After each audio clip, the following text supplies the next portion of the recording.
Olá, bem-vindos a mais um repórter mensal da Novos Capital. Eu sou Luiz Eduardo Portela, sócio-gestor, e hoje a gente vai falar sobre o mês de dezembro.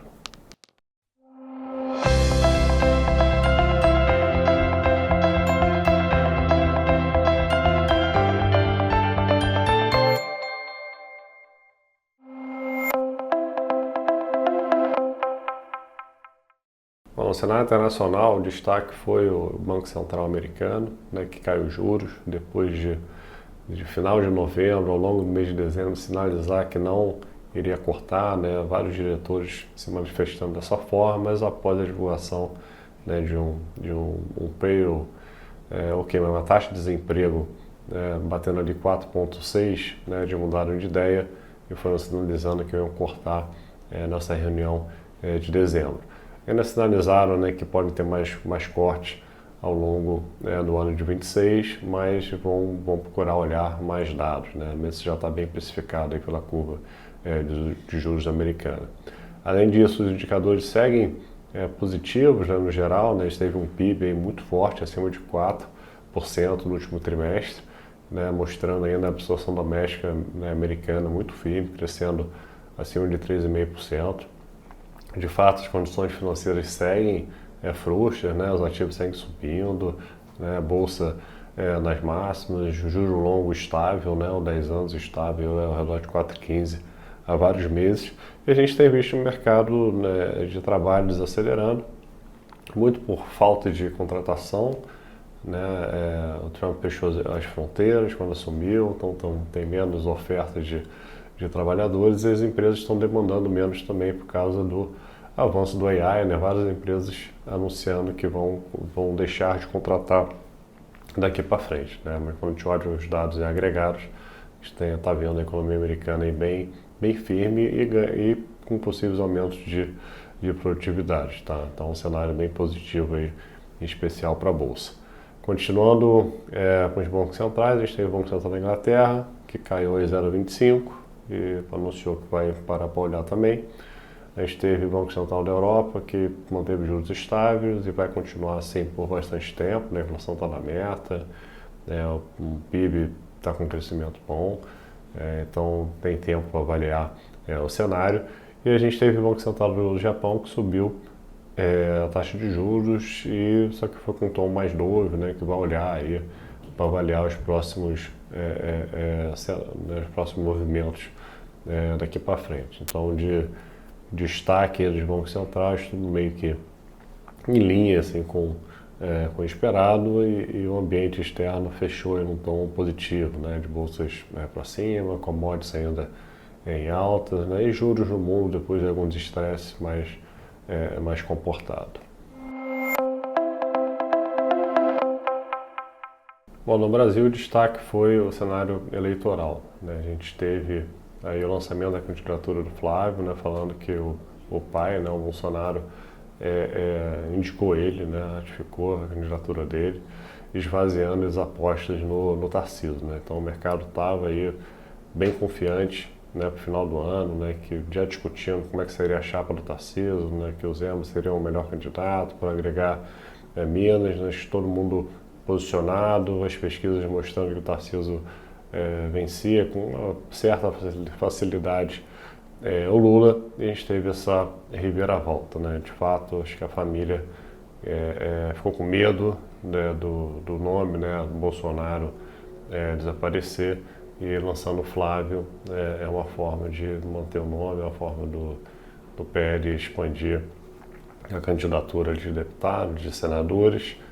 Vai ter uma discussão ainda até final de março, para ver se Tarcísio de fato vai continuar no governo de São Paulo, mas tudo está indicando que de fato o Flávio vai ser o candidato. Então isso gerou aí um estresse no mercado. A gente separou aqui o dólar e contra o real para mostrar que estava ao redor de 5,30, e atingiu uma máxima de 5,60, o mercado zerando as posições aí no final do ano. O mercado de juros também se prejudicou, a Bolsa também teve uma forte realização, que no final ainda conseguiu se recuperar, não fechou aí perto dos piores momentos, mas mudou o cenário que a gente estava vendo. Nós tínhamos um cenário de eleição podia ser mais tranquilo, se de fato mesmo o Flávio vir, e ele está dando essa sinalização bem forte, né?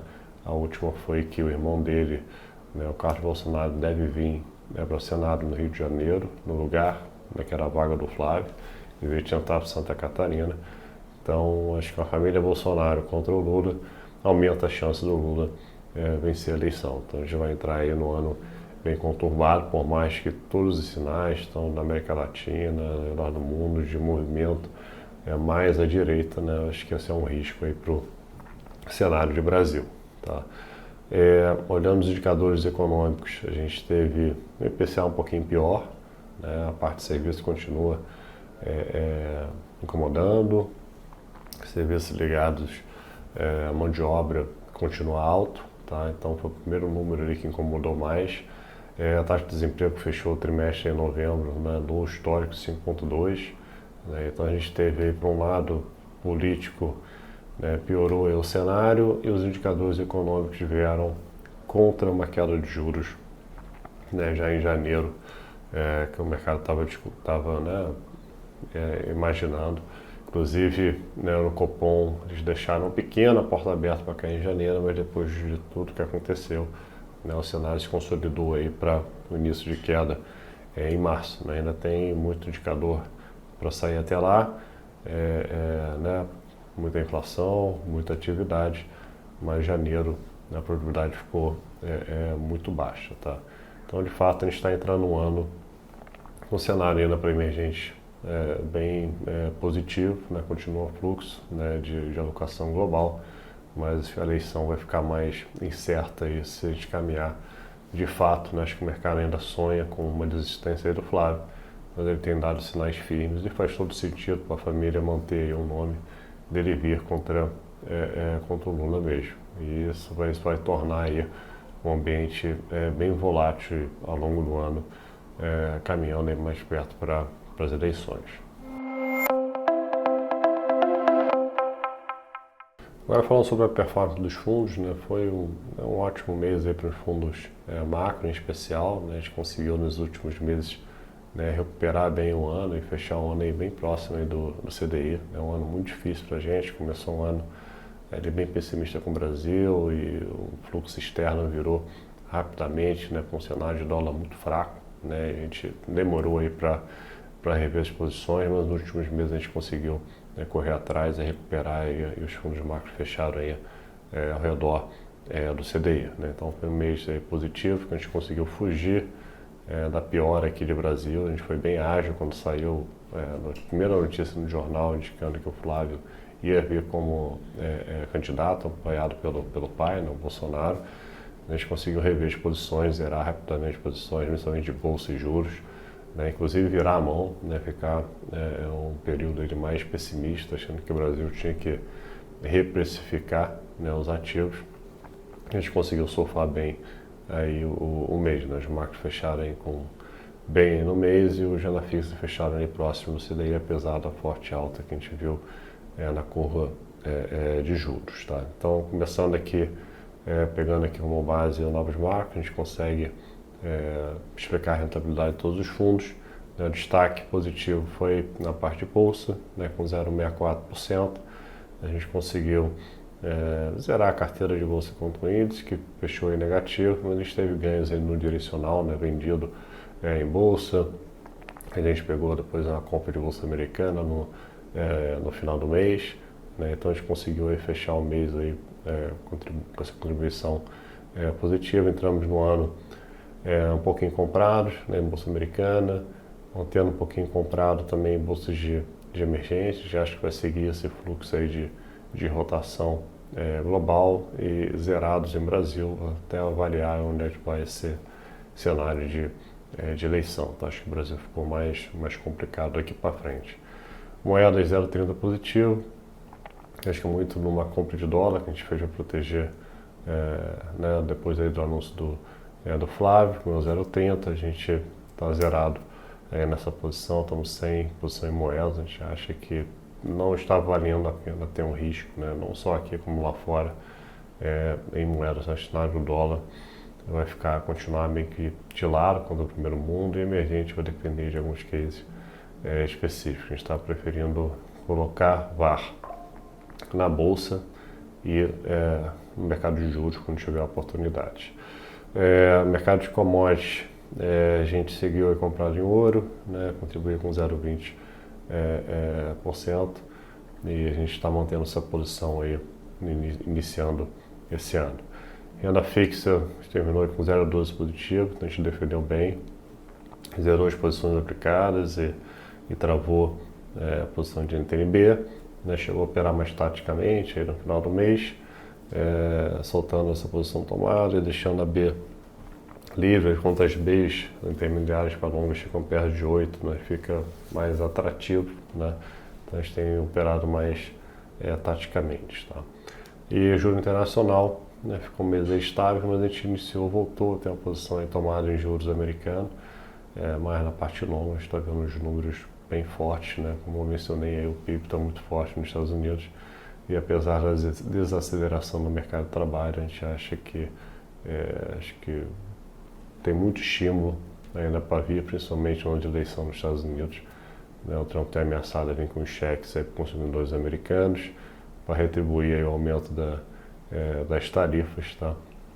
Então acho que é um risco dessa parte longa aí, premiar. Ficou meses aí, 10 anos americano ao redor de 4,15. A gente acha que tem a chance de começar a voltar a caminhar aí para uns 4,5. Então a única posição que a gente tem em renda fixa, tanto os fundos de renda fixa, nesse momento aqui, a gente estava travado aí na B, mas a gente zerou a posição como um todo, tanto a B quanto o DI, e estamos mantendo somente a posição tomada no juro americano para olhar para os próximos indicadores nos Estados Unidos, né, em especial, e vamos aguardar algum trigger aqui para o Brasil.